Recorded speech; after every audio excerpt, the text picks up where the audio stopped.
Chers amis, merci de votre fidélité à notre cher Henri Lafontaine, à notre chaîne YouTube. Vous le savez, nous essayons de vous proposer des cadres de réflexion, des sujets de fond et d'opportunités qui concernent toutes les facettes de l'œuvre et des combats d'Henri Lafontaine. Parmi ces combats, vous le savez, il y a la paix. C'est le titulaire du prix Nobel de la paix 1913 dont il est question. La paix, c'est aussi une affaire de conscience, c'est aussi par conscience refuser la guerre ou refuser d'y participer. Il préconisait le règlement pacifique par la diplomatie, par l'arbitrage. Nous allons donc aujourd'hui parler d'un sujet fort, l'objection de conscience, un sujet qui est un peu sorti, en tout cas en Belgique, de notre zone de réflexion. Et nous allons le faire avec notre invité, Sam Bismans, qui est, entre autres, vice-président du Bureau européen pour l'objection de conscience, un sujet, vous allez le voir, fort re-questionné par tout ce qui se passe en Ukraine et en Russie. Sam, bonjour, merci de nous avoir rejoints. Alors, l'objection de conscience, comment d'abord la définir? C'est un terme, je le disais, qui est un petit peu sorti de notre champ de vision. C'est vrai que ça fait déjà 30 ans qu'on n'a plus le service militaire en Belgique. Et donc, ce qui fait que toute une génération n'a pas connu le service militaire. Et donc, l'objection de conscience au service militaire, mais ils ne le connaissent pas, les jeunes. Maintenant, certains parlent aussi de faire revenir le service militaire en Belgique. Et ça se passe aussi dans d'autres pays où on est en train de préparer ça, peut-être. Et donc, je crois que ça a tout son sens de parler d'objection de conscience parce que c'est d'abord une décision individuelle, motivée sur base religieuse, chrétienne par exemple, ou philosophique, humanisme laïque, morale, peut être aussi politique, mais bon, en Belgique c'était uniquement les premières catégories que j'ai citées, donc pas l'objection politique qui était acceptée. Maintenant, être objecteur de conscience, c'est de dire je refuse personnellement de me laisser embrigader dans l'armée, devenir une machine à tuer. C'est de se désolidariser de la préparation de la guerre. Je ne dis pas que ça empêche les guerres de se produire, mais c'est un droit de l'homme. C'est devenu un droit de l'homme en Europe. Et donc, je crois que c'est important que ce droit de l'homme soit maintenu, même dans les situations difficiles, comme en situation de guerre. Parce que, droit de l'homme, la clause de conscience, l'idée d'avoir la liberté de conscience est un droit universel. Mais sa déclinaison, évidemment, peut dépendre d'une région du monde à l'autre. On imagine par exemple qu'aux États-Unis, notamment autour de la guerre du Vietnam, l'objection de conscience, c'était presque criminel aux yeux de certains. Oui, c'était aussi une action politique de ceux qui refusaient d'aller se battre au Vietnam. Donc il y avait un mouvement de la paix très important aux États-Unis, avec beaucoup d'objecteurs de conscience, aidés par John Bates, par exemple. Peace and Love. Hein. Peace and Love. Donc c'était un mouvement très fort aux États-Unis. C'était une époque qui est aussi celle de Martin Luther King. Donc, quelque part, pour ma génération, c'est une référence importante. Mais je pense que les figures comme Martin Luther King, la non-violence de Martin Luther King, de Gandhi, restent des références aussi pour la jeune génération. En fait, l'objection de conscience, est-ce que c'est d'office le refus de tout type de guerre? Parce que Henri Lafontaine, par exemple, disait qu'il y a des guerres acceptables. Il ne disait pas justes, mais acceptables. Par exemple, la guerre de défense lorsqu'on est agressé. Ou par exemple, disait-il aussi, les guerres d'émancipation, on songe aux décolonisations, par exemple les guerres d'indépendance. Est-ce que l'objection de conscience, de facto, est le refus de tout type de guerre? Bon, d'abord, il n'y a pas qu'une seule forme d'objection de conscience, il y a des objecteurs de conscience avec des motivations très différentes. Certains, comme les Quakers par exemple, ils sont absolument non violents et en toutes circonstances refuseront de se battre. L'objecteur, comme j'ai dit, c'était une décision, être objecteur, c'est une décision individuelle. Donc c'est pas qu'on dit tu dois être objecteur, c'est une décision réfléchie, en conscience, et on peut très bien imaginer que dans un contexte particulier, quelqu'un dit, maintenant sous le nazisme par exemple, dit, je vais passer à la résistance armée. Mais bon, c'est une question individuelle. Et donc on peut dire, moi je ne veux pas aller dans un système qui pousse les gens à tuer d'autres, où on est simplement un robot, hein, où on dit, voilà, toi tu vas aller bombarder telle ville, fusiller telle personne, etc. Dans le contexte de l'armée, on n'a pas cette liberté de dire oui ou non. Maintenant, la plupart des objecteurs sont des objecteurs, je dis, radicaux qui disent non, en toutes circonstances, je refuse de tuer. On peut très bien imaginer qu'est-ce que c'est qu'une guerre juste. Je pense que par définition, la guerre n'est jamais juste. La définition de la guerre juste, c'est plutôt une définition au niveau du droit international. On peut dire, tel pays est l'agresseur, tel autre pays est dans une situation d'agressé, et donc c'est une guerre juste, le fait que ce pays-là se défend contre l'envahisseur. Ce sont des notions pas au niveau de la morale personnelle, ce sont des définitions au niveau du droit international. Donc pour l'objecteur, il n'y a pas de guerre juste en soi. La question des guerres de libération, personnellement, je pense qu'on est mieux servi par une guerre de libération avec des méthodes non violentes, comme le faisait Gandhi ou comme le faisait Martin Luther King, que par les méthodes violentes, où on a vu ce que ça donne. Je pense au Nicaragua, j'avais été à l'époque. C'était une guerre civile, une révolution violente, et puis on voit que ça contribue aussi à une structure de société qui devient violente, très hiérarchisée, et qui, à la fin, débouche sur la répression interne. La révolution russe, c'est une révolution qui n'est pas non violente, qui est une révolution violente, et on voit que cette dynamique de violence, finalement, permet de créer une logique de violence dans la gestion quotidienne de la politique, où des gens comme Staline vont éliminer tous leurs meilleurs amis politiques, parce que ça fait partie de la pratique. La violence, le meurtre devient quelque chose de normal. C'est pour ça que je pense l'importance d'avoir la formation à l'action non violente comme méthode aussi pour les masses qui veulent changer de régime. Je ne dis pas qu'il n'y a pas de perte, hein, donc on peut très bien avoir des tués dans des actions collectives face à un pouvoir extrêmement répressif. Et aux États-Unis, il y a eu des morts aussi du côté des Blacks américains qui se battaient de façon non violente. Mais c'est sûrement le cas quand il y a les actions violentes, quoi.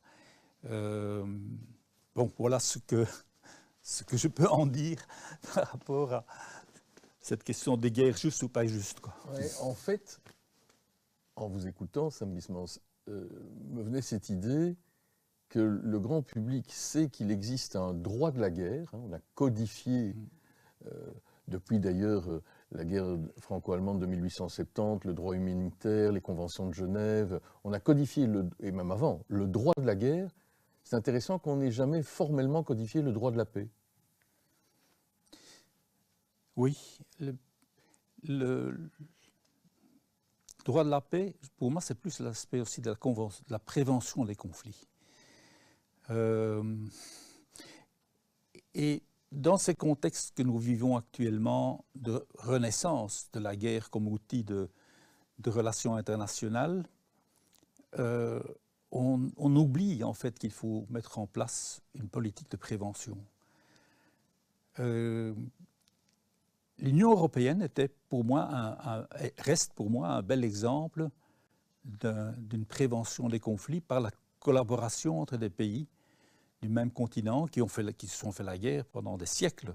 Mais l'esprit, pour l'instant, au sein de l'Union européenne, est à nouveau au réarmement, à l'idée de se préparer une guerre inéluctable en les 10 ans. C'est ce que disent les services estoniens, c'est ce que dit le chancelier allemand, les Polonais. On sent que cet esprit-là s'effrite. Hein. Ça s'effrite. Et donc, pourquoi? Je pense qu'il y a d'abord aussi tout un lobby militaro-industriel qui est présent en Europe, comme il est présent ailleurs, hein, comme il est présent en Russie, comme il est présent aux États-Unis, et qui a tout avantage à ce qu'il y ait de grosses dépenses d'armement. Préparer une diplomatie de paix, la prévention des conflits, ça ne rapporte pas d'argent aux industries et aux actionnaires. Et nous vivons quand même dans une société capitaliste où le rendement des investissements est important. Et donc, pousser à la guerre, pousser à la vente d'armes et à la production d'armes est quelque chose qui bénéficie à pas mal d'actionnaires. Et la prévention des conflits, c'est une attitude politique qui permet de voir les opportunités de dialogue avec d'autres, de trouver des solutions de compromis qui évitent justement les conflits qui dégénèrent. Un conflit, c'est rare que ça débouche comme ça du jour au lendemain. En général, c'est un pourrissement d'une situation de relations internationales qui sont mal gérées, qui n'ont pas trouvé de dialogue et de compréhension mutuelle pour essayer de voir en quoi on peut trouver un terrain d'entente. Je pense qu'en partie, le conflit que nous vivons actuellement en Ukraine, c'est clair qu'ici, il y a une violation du droit international par la Russie, c'est incontestable. Mais je pense qu'on a raté des moments importants dans l'histoire de l'Europe. Au moment où il y a eu Gorbatchev qui a mené, je dirais, à la fin de l'Union soviétique, et où il y avait cette ouverture des Russes vers l'Occident, disons, on ne les a pas complètement pris au sérieux. Et il y a eu des promesses qui ont été faites. On a dit, l'Ukraine, les Russes ont dit, nous, on ne veut pas que l'Ukraine soit membre de l'OTAN. On a dit, ouais, vous inquiétez pas, etc. Le fait qu'il y avait quand même un espoir à ce moment-là de peut-être créer une architecture européenne après les accords d'Helsinki, d'avoir un cadre qui reste encore, hein, je pense ici à la CSC qui est basée à Vienne, la conférence pour la sécurité et la coopération en Europe. Et puis là, il y a encore un petit espace où on retrouve les deux parties de l'Europe autour de la table. Mais c'est autour de ça qu'on aurait dû plus travailler pour pouvoir, je ne dis pas que la Russie devait devenir membre de l'Union européenne, mais avoir une architecture européenne par laquelle on travaillait plus ensemble. Et ça commençait. La Russie est devenue membre du Conseil de l'Europe. Et donc les décisions... Elle en est sortie, là. Elle en est sortie. Elle a décidé d'en sortir, mais en autre côté, les autres membres du Conseil de l'Europe les ont mis à la porte. Donc c'était une conjonction des deux. Et ça a fonctionné pourtant pendant un certain nombre d'années où des cas ont été présentés au niveau de la Cour européenne des droits de l'homme à Strasbourg, des cas de Russes, de violations dans l'armée russe, des cas d'objecteurs, etc. Et tout ça a été pris en considération en général par les tribunaux russes. Donc ça avait droit d'autorité. C'est pas que les Russes ont dit « oh, c'est à Strasbourg que ça a été décidé ». Non, c'était pris au sérieux. Et c'est pour ça que je me dis, c'est dramatique ce qui s'est passé. On avait là un espoir de travailler de plus en plus en commun. Bon, c'est vrai que l'intégration européenne à travers le Conseil de l'Europe est plus limitée. On a une assemblée parlementaire, mais ce qui est le plus efficace, c'est surtout au niveau des droits de l'homme. Et donc le fait que maintenant la Russie n'est plus couverte, je dirais, par la juridiction, on parle de l'espace juridique du Conseil de l'Europe pour les droits de l'homme, c'est un gros problème, parce qu'on ne sait pas où ça va aller après. Il n'y a plus cet appel qui est encore possible pour les violations des droits de l'homme, pour les journalistes, pour des gens qui sont violés dans leurs droits en Russie actuellement. Vous évoquiez il y a quelques instants, Sam Bismans, l'idée que parmi les raisons de l'objection de conscience, il y avait des clauses religieuses, philosophiques, des clauses morales. Pourquoi ai-je le sentiment qu'à nouveau, parler de guerre est valorisé et semble être viril, machiste, courageux, et parler de paix est associé à lâche, désertion? Oui, c'est souvent été le cas. Puis comme on vit un peu dans une période de militarisation des esprits, aussi au niveau des médias, je pense à une émission à la VRT, les amis francophones ne verront pas, mais moi je n'aime pas non plus de regarder, où on voit là tous ces des exercices militaires qui se font avec des volontaires qui jouent au paracommando et qui font des exercices extrêmement lourds. Et c'est très fortement regardé parce qu'il y a des vedettes de notre société qui participent à ça. Oui, un président d'un parti francophone s'y est essayé d'ailleurs. Et s'est cassé la figure. Au sens propre comme au sens figuré. Oui. Et bon, je me dis, c'est fou que des choses pareilles maintenant aient un succès. Et donc, ça contribue, je dirais, à cette virilité de notre société. Donc, si on veut être vraiment un homme capable ou une femme qui a des couilles, eh bien, on doit prendre ça comme exemple, le paracommando, etc. Donc, c'est plus les muscles qui sont importants que le cerveau et la réflexion. En fait, parmi les origines ou les trajectoires de l'objection de conscience, il y a des personnalités emblématiques. Alors vous parlez des Quakers, on peut parler des premiers chrétiens qui refusaient de servir dans les légions romaines, il y en a eu d'autres. De manière plus rapprochée, on va prendre le cas de Léo Campion et de Marcel Dieu, MD, deux anarchistes qui, dans l'entre-deux-guerres, mènent des combats, les fusils brisés, refusent de faire le service, refusent de s'enrôler, mais ça va loin. Ils connaissent les procès et la prison. Oui, MD et Marcel Dieu, dont le surnom était MD, ils vont en prison parce qu'ils refusent justement le service militaire et de faire les rappels. Et donc, ce sont deux figures de la laïcité, notamment, ils étaient tous les deux francs-maçons, et ils étaient des gens courageux, donc qui disaient, OK, notre conscience nous interdit de nous mettre dans cette logique de guerre, et donc ils ont dit, OK, on ira en prison, quoi. Ils sont allés en prison. Deux personnages très haut en couleur, Léo Campion, qui était un acteur, même un acteur comique, qui est allé vivre ensuite en France.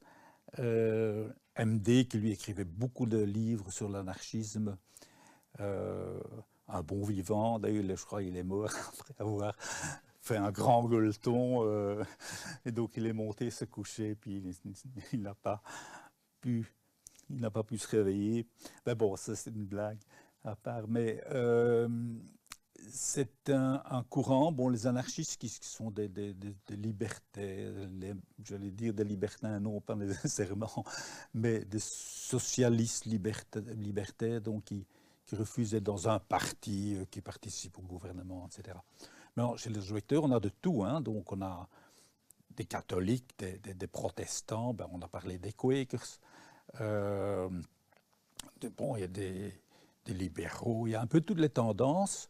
Donc c'est pour ça qu'on peut difficilement dire que c'est un groupe homogène, quoi. En fait, aujourd'hui, en Belgique, et puis plus largement en Europe et peut-être au-delà, où est-ce qu'on en est avec cette notion? Parce que c'est une notion, donc, le droit à une conscience individuelle, à la liberté de conscience, qui est inscrite dans les textes fondamentaux, en tout cas dans la Déclaration et dans la Charte européenne, mais tactiquement, profondément, aujourd'hui, il y a des objecteurs de conscience en Belgique et en Europe, il y a des pays plus exposés. Comment ça se passe pour l'instant? Alors, bon, le droit est maintenant mis dans les textes, dans les traités de l'Union européenne. Donc là, c'est une des victoires, je dirais, de nos mouvements au niveau européen. Et à travers le Parlement européen, parce que c'est le Parlement européen qui a porté ce droit au niveau des traités les plus récents. Le service militaire, bon, n'existe plus que dans 6 pays sur les 27, donc ça veut dire que c'est une minorité de pays qui ont encore le service militaire où se pose la question du service civil. Donc je dirais que dans l'Union européenne, c'est plus la question des fois de discrimination qu'il peut y avoir par rapport à la durée du service, etc. Maintenant, quand on parle d'Europe, ce n'est pas seulement l'Union européenne, c'est beaucoup plus large, donc je pense à l'ensemble des pays du Conseil de l'Europe, où il y a encore de très très gros problèmes. Je pense à la Turquie, je pense à la Chypre turque, Chypre du Nord, où il y a encore eu des procès il y a une semaine. En Turquie, c'est la mort civile. Donc, qui est objecteur, eh bien, il ne viendra plus jamais enseignant, fonctionnaire, enfin, obtenir un passeport, tout ça devient presque impossible. Donc, une vie normale, oui, on va peut-être en prison de temps en temps, mais pire que la prison, c'est qu'on a cette mort civile à vie. On n'est plus réhabilité. On est affiché comme tel. Oui, c'est fini. Et donc, ça c'est un des exemples. Donc, en Turquie, qui est quand même un grand pays, dans le Conseil de l'Europe, on a encore de gros problèmes. Et ça ne fait pas de débat au sein de la société turque, pas de manière suffisante? Non, parce que dans la société turque, il y a un fort nationalisme turc. Et donc, aller faire son service militaire, c'est quelque chose que dans les villages, le jeune qui part au service militaire, il est accompagné par son village. Il part en fête. Les gens soutiennent cela. Et donc, quand on est en marge de la société, on dit non, non, moi je ne veux pas jouer ce jeu-là, et aller me battre contre les Kurdes, etc. Parce que c'est ça, surtout en Turquie, où là, je dirais l'armée turque intervient quand même assez régulièrement. Ce sont les luttes contre les Kurdes. Ça pose un problème pour l'individu. C'est l'opprobre. On est mis au banc. On est mis au banc, tout simplement. Donc, il y a encore du combat à faire à ce niveau-là. C'est vrai que le contexte actuel en Turquie n'est pas très orienté en direction des droits de l'homme. On est quand même une société extrêmement autoritaire, militarisée. Et bon. On imagine que du côté du Caucase, etc., ça ne va pas mieux. Vous disiez tout à l'heure, ce sont des combats qui ont été en grosse partie aussi menés et réussis parce que le Parlement européen s'en est emparé pour inscrire ce droit, en tout cas, dans les textes. Est-ce que depuis lors, on s'est un peu endormi? Est-ce que ça veut dire que les institutions européennes, de l'Union ou du Conseil de l'Europe ne s'en préoccupent plus vraiment? Mais déjà, le Parlement européen, le fait qu'il n'y a presque plus de services militaires dans l'ensemble, dans la majorité des pays, fait que ce thème n'est plus tout à fait à l'ordre du jour. Moi, je présume que même beaucoup de députés ne savent même plus ou n'ont pas fait eux-mêmes leur service. Ça jouera évidemment. Hein. Donc, ce n'est plus un thème prioritaire.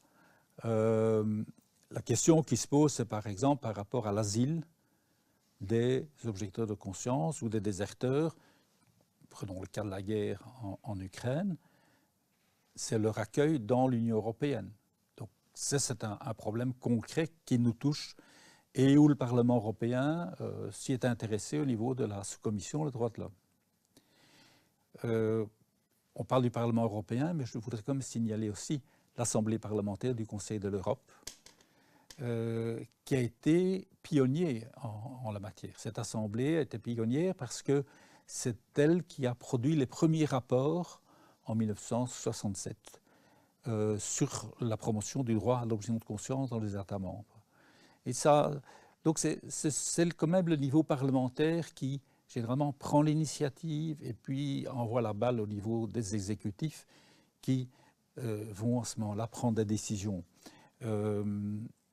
C'est rare que ce soit un État un gouvernement qui prenne l'initiative sans que le Parlement le demande. dans ce domaine-là. Dans le domaine des droits de l'homme, je n'ai pas l'impression que... Généralement, ce sont les parlements qui sont les plus grands défenseurs des matières de droits de l'homme. On va revenir dans un instant sur l'accueil qui est réservé aux objecteurs de conscience, déserteurs et autres Russes et Ukrainiens. Mais justement, d'abord, la situation de cette question de l'objection de conscience en Russie, en Ukraine, en Biélorussie. Je crois me souvenir que Lénine avait accepté à la fondation de l'URSS, c'est peut-être pas aussi évident que ça, mais avait accepté un droit à l'objection de conscience. En effet. En 1919, il y a eu le décret de Lénine, le décret des commissaires du peuple, qui prévoyait un service civil alternatif pour les objecteurs. 1919, c'est vraiment tout à fait au début dans les premiers pays européens. Et ça, c'est grâce à la présence des Tolstoïens. Donc, Lénine, bien que partisan de la révolution armée, avait quand même une certaine estime pour Tolstoï, qui était une figure importante dans la culture russe, on ne pouvait pas l'ignorer. Et donc, les Tolstoïens non violents, bien, on s'est dit qu'on ne va pas quand même les envoyer au goulag, les envoyer en prison. Et donc, on leur permettait de faire un service civil. Et donc, je me souviens d'avoir vu des photos des jeunes objecteurs russes de cette époque-là qui faisaient un service civil. Mais alors est arrivé Staline. Et puis là, ça a été directement éliminé. 1929. 1929. Et donc, à partir de ce moment-là, il n'y a plus que la répression.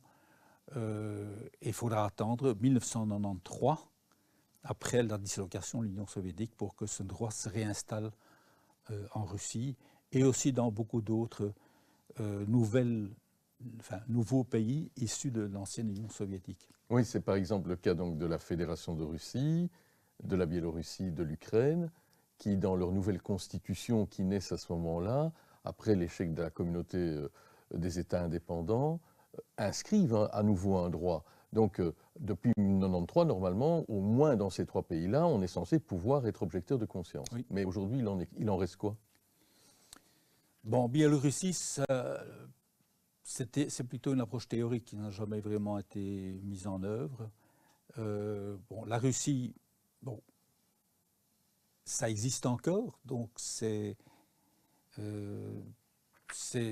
les objecteurs passent devant, ou les candidats objecteurs passent devant une commission avec des militaires, ce qui est évidemment un petit peu bizarre, puisque un militaire, a priori, n'est pas favorable à même de pouvoir comprendre une logique pacifiste. Mais bon, apparemment, quand même la moitié des candidats parviennent à passer. Ce ne sont pas des réunions publiques non plus, donc on ne sait pas comment ils décident et quels sont les débats. Je pense à l'époque belge où il y avait une statut pour les objecteurs avec un conseil de l'objection. C'était des réunions publiques où l'objecteur venait expliquer ses motivations et c'était des civils qui étaient là autour de la table, des magistrats qui à ce moment-là se prononçaient pour ou non pour accorder ce statut. Et puis l'Ukraine avait cette législation, assez un peu branque-ballante, mais là ils l'ont carrément mis entre parenthèses, donc c'était très radical. Et donc depuis maintenant pratiquement 2 ans, il n'y a plus de service civil ou le droit d'être objecteur en Ukraine. Oui, il se fait que, comme la Russie n'est officiellement pas en guerre, mais en opération spéciale, on imagine qu'elle doit continuer à faire vivre aussi un peu la fiction, le cas échéant de l'objection de conscience possible, ou sa réalité. L'Ukraine, elle, pour l'instant, on le voit bien, elle peine à trouver les troupes nécessaires pour garder le niveau de ses rangs. On a assisté il y a peu à des choses bizarres, Sam Bismans. L'Ukraine a demandé, par exemple, à la Pologne, qui a accueilli énormément de réfugiés ukrainiens, y compris des hommes en âge d'être mobilisés, qui n'auraient normalement pas pu quitter le territoire, mais qui ont demandé l'asile, en quelque sorte de facto. L'Ukraine demande à la Pologne de les comptabiliser et de les renvoyer. Oui. C'est le cas aussi par la demande qui a été faite d'autres États. La Hongrie a refusé de le faire. Maintenant, en Pologne, il y a une nouvelle situation politique. Donc, Tusk est devenu Premier ministre, et donc ça Là, je pense qu'il y aura peut-être une autre attitude. Mais on risque d'avoir cette demande aussi vis-à-vis d'autres pays. Et donc là, on va criminaliser des gens qui sont réfugiés. L'ambiance en Ukraine, comme en Russie, mais l'ambiance est très militarisée. C'est la propagande militaire partout. Avec parfois des enrôlements un peu brutaux en Oui, Ukraine. où les jeunes en rue, ils se font arrêter. Hein, vous n'avez pas encore été appelé pour l'armée, ok, on vous emmène directement. C'est comme une violation des droits de l'homme permanente. Et donc pour ça, la guerre porte à des sociétés extrêmement autoritaires. Et donc dans le contexte ukrainien, être objecteur de conscience, on est aussi mis, comme en Turquie, hein, on est mis au banc de la société. On est très très mal vu. On dit oui, entre-temps, il y a des autres de votre génération, ils sont en train de se battre là, à l'Est. Qui meurent. Et qui meurent. Et vous dites non, moi je ne vais pas aller participer à ces combats. Donc ça n'est pas très populaire en Ukraine. Il y a un cas de plus en plus emblématique, c'est le président de ce qu'on va appeler quoi, le mouvement pacifiste ukrainien. Lui, carrément, il est assigné à résidence en attente d'un procès. Voilà. Donc Yuri Shevchenko c'est quelqu'un qui était assistant à l'université, en faculté de droit. Et puis il a été licencié peu de temps après qu'il ait reçu le prix de la paix du Bureau international de la paix. Donc c'est très mal vu d'être primé comme pacifiste. Son ordinateur a été saisi, son portable, ça n'a jamais été restitué. On l'accusait, oui, mais vous faites de la propagande de Poutine. On n'a jamais pu démontrer quoi que ce soit à ce niveau-là, puisqu'il lui a toujours, dans toutes ses déclarations, dit qu'il condamnait l'agression russe en Ukraine. Mais lui est un pacifiste intégral. Donc maintenant, il est devenu Quaker pour bien affirmer son attitude personnelle de refus de la violence. Il attend son procès. On envoie des observateurs quand il y a ce genre de procès. C'est vrai que ça met le pouvoir quand même un petit peu dans l'embarras, parce que ça devient quand même une image de l'Ukraine au niveau international qui viole des principes reconnus par les Nations Unies, reconnus par le Conseil de l'Europe, etc.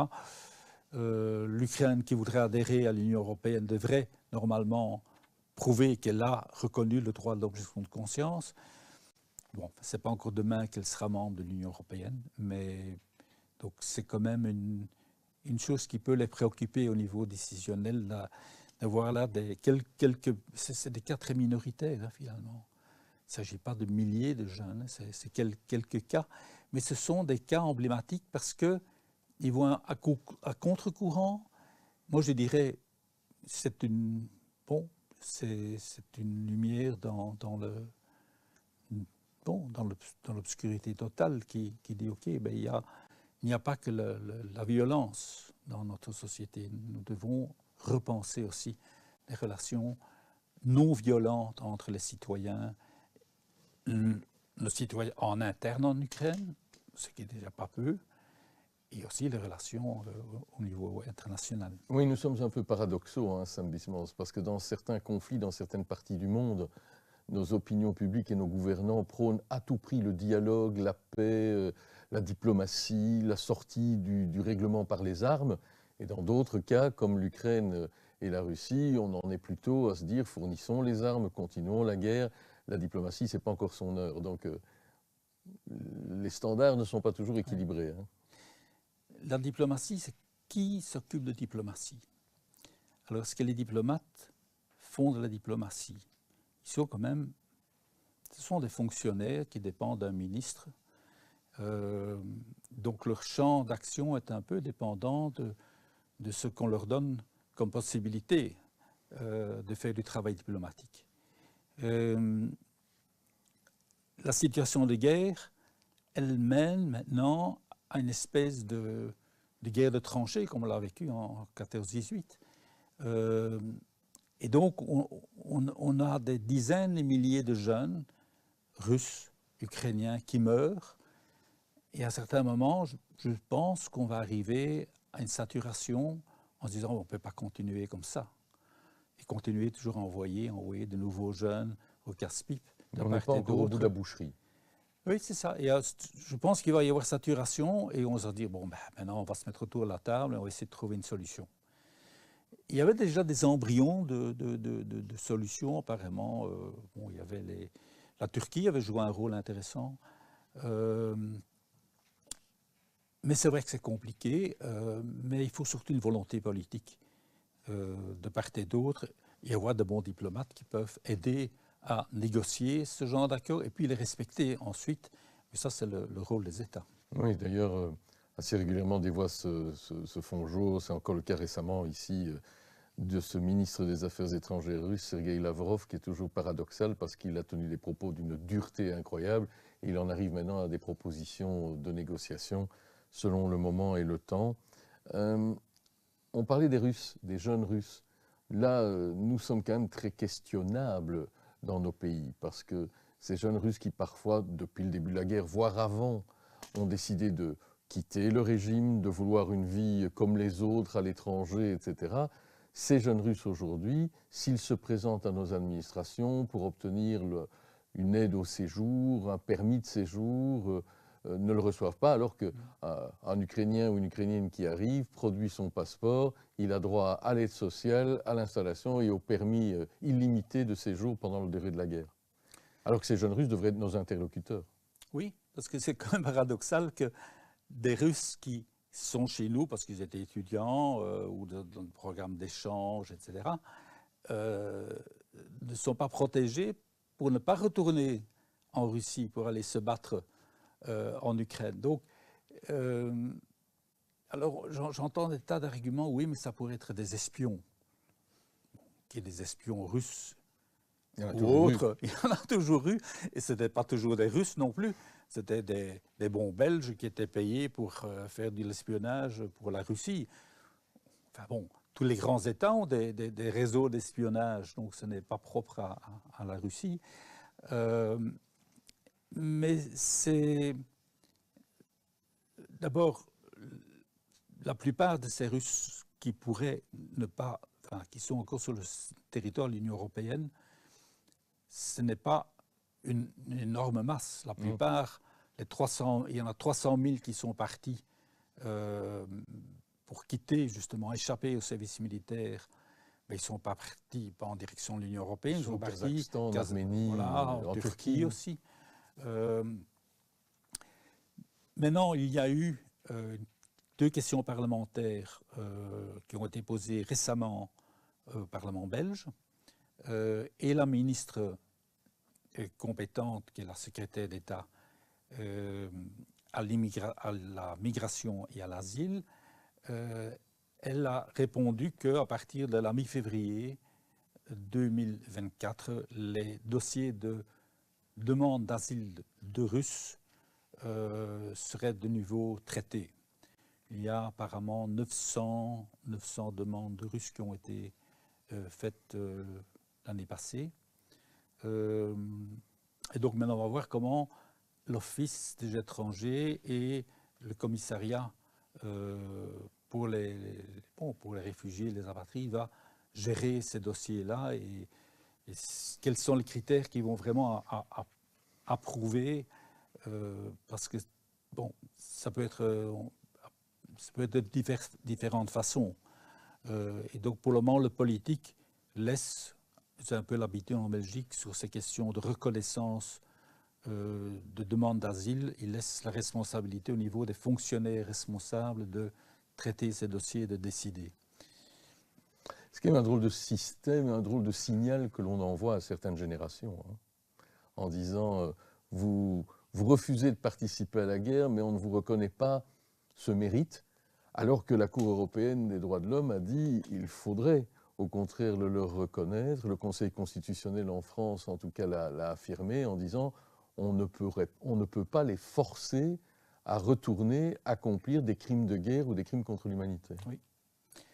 D'ailleurs, le Parlement européen s'est exprimé en ce sens aussi, en demandant que les États membres donnent l'asile ou la protection temporaire aux Russes et aux Biélorusses qui viennent s'installer chez nous ou qui étaient déjà installés, de ne pas les renvoyer. Donc le Parlement européen, comme une grande institution démocratique, on pourrait un petit peu respecter ce qu'elle demande. Vous avez été entendu, d'ailleurs, quand je dis vous, et on va y arriver, c'est le Bureau européen pour l'objection de conscience, dont vous êtes le vice-président.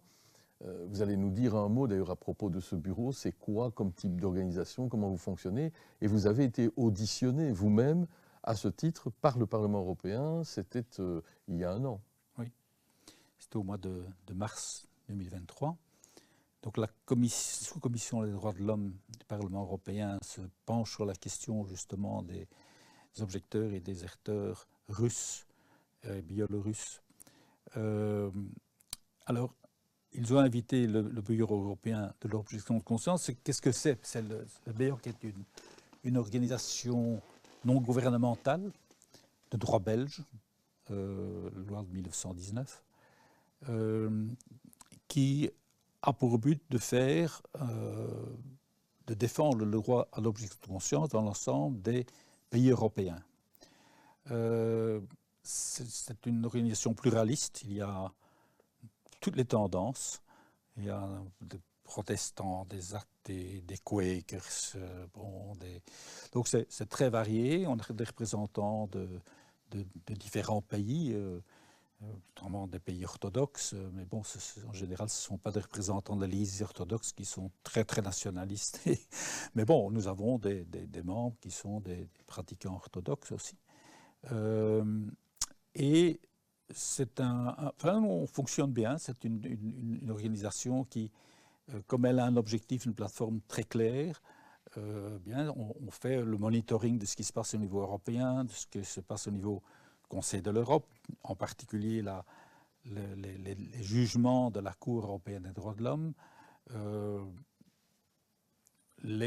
On a maintenant mené aussi avec d'autres organisations une campagne de signature pour obtenir des institutions européennes ce droit pour les objecteurs russes, déserteurs russes, de ne pas aller se battre, enfin d'avoir le droit de l'asile et ne pas devoir aller se battre en Ukraine. Bon, on est parvenu quand même aussi à faire passer le droit de l'objection de conscience dans les traités de l'Union européenne. Bon, c'est une belle chose, donc ça vaut déjà la peine d'exister que pour ça.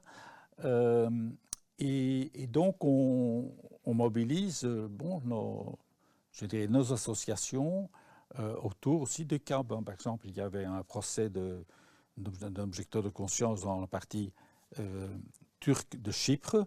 Eh bien, on envoie un observateur. Et c'est très important, l'envoi des observateurs, parce que le tribunal sait que la décision aura une répercussion qui dépasse le milieu local. Et que donc, c'est les informations que nous avons là, par rapport au jugement, vont avoir des répercussions au niveau international, parce que nous portons ça ensuite au niveau européen, au niveau des Nations Unies aussi. Au niveau du Conseil des droits de l'homme des Nations Unies, quand il y a les rapports sur ces pays, nous alimentons ces rapports des Nations Unies avec toutes les informations très précises que nous ramènent nos observateurs à des procès. In fine, Symbismos, avec l'expérience des temps actuels, avec la trajectoire que vous nous avez tracée, on va dire, des 30-40 dernières années, les désillusions aussi au passage, et puis quand même les réussites que vous venez de souligner. Qu'est-ce que vous diriez? Henri Lafontaine lui-même a connu des envolées, il reçoit un prix en 1913, un an avant la guerre, il croit à la Société des Nations et il la voit s'écrouler, il meurt au plus sombre de la Seconde Guerre mondiale, donc sans savoir qu'il y a une chance que la victoire soit au bout du tunnel. Vous diriez quoi? Il ne faut jamais désespérer pour les objecteurs de conscience, même si on les méprise aujourd'hui, ils seront dans la lumière demain, ou est-ce que vous diriez l'objection de conscience, c'est un luxe pour les temps de paix et c'est une malédiction pour les temps de guerre? Je pense que les objecteurs sont, dans notre société, une référence qui fait qu'on se dit qu'il n'y a pas que la logique de violence qui existe. Il y a d'autres voies que la violence. Et ce que j'écris des fois à mes amis qui sont dans des situations difficiles en Russie, ou en Ukraine, ou en Biélorussie, et des fois on sent aussi le désespoir, parce qu'on dit bon, on n'en peut plus, c'est dur. Et je leur dis oui, mais la lumière brille dans les ténèbres les plus profonds. Quelque part, ils sont pour moi et pour eux une lumière dans ce monde de tension, de refus de liberté. Et c'est de garder ce courage, d'affronter, je dirais, avec courage. Mais ce n'est pas simple. Ce n'est pas simple. Je pense à un tout autre personnage. Je pense à Assange, par exemple. Bon, il faut beaucoup de courage pour pouvoir vivre, être en prison. Et Jean Van Lierde, qui était un objecteur de conscience catholique, mais ami des laïcs, il était membre d'une association qui s'appelait les catholiques amis des francs-maçons même. Il était donc objecteur dans les années 1950. Et quand il y avait des jeunes objecteurs qui, à la légère, disaient « Oui, mais bon, moi, je vais faire la prison et tout », il dit « Attention, il faut pouvoir être... c'est dur la prison, il faut être prêt psychologiquement. On ne se lance pas à la légère dans ce genre de combat, parce qu'il faut pouvoir l'assumer et ne pas craquer. » Voilà. L'objecteur de conscience est définitivement le caillou dans la chaussure des bien-pensants. Oui, et ça fait réfléchir aussi. Pourquoi est-ce que quelqu'un est objecteur? Et donc, c'est apporter un message de paix, minoritaire peut-être. Ce n'est pas ça qui va arrêter la guerre. Parce que certains disent oui, si tout le monde était objecteur, il n'y aurait plus de guerre. C'est vrai, mais c'est trop simple. Je pense que la majorité des gens sont des moutons et ils vont au combat, ils vont à l'armée parce qu'on le leur demande, ou parce que ça fait partie des habitudes, ou aussi des avantages matériels, qu'on n'a pas envie de prendre des risques pour sa profession, etc. Donc, quelque part, on fait réfléchir par son engagement le milieu dans lequel on vit, dans la société dans laquelle on vit, en disant est-ce que c'est la bonne chose d'avoir la course aux armements? Est-ce que ce n'est pas mieux d'avoir justement des sociétés qui s'investissent dans une diplomatie de paix? Merci en tout cas, Sam Bismans. Je rappelle que vous êtes donc vice-président de ce bureau européen de l'objection de conscience. Merci à vous aussi de nous avoir suivis. N'hésitez pas à faire circuler et connaître nos séquences autour de vous. Relayez-les sur les réseaux.